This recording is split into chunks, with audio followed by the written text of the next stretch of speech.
I mean, I think it's good that that you do all the crafts.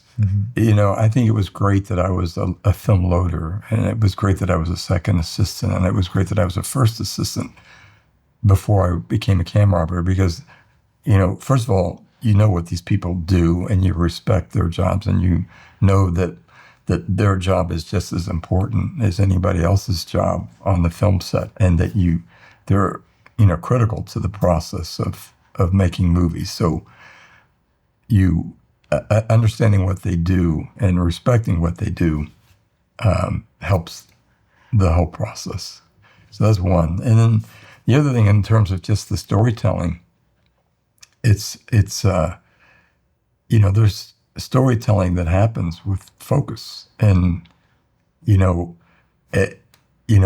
you have an assistant maybe that isn't quite aware of that, and it's all about marks, and let's say there's a focus shift that's done either abruptly or at the wrong time.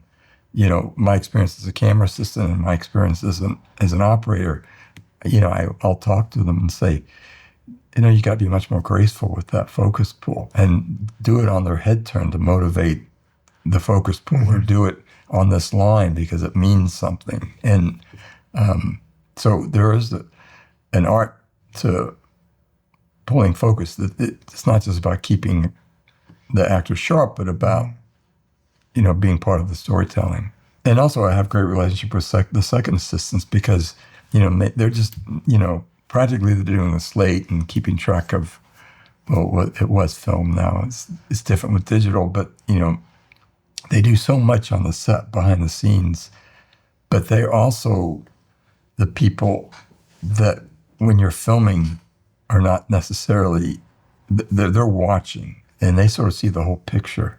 And I've had a lot of conversations with second assistants where they'll say, Mitch, what happens if you would try this or do this, or did you see that? And I would say, no, I didn't see that. I really appreciate that. Thank you. They're another great asset on the set, because they have a perspective of what's going on that the focus puller, first assistant, or the operator, or the DP don't have, because we're so busy in the intricacies of our specific job.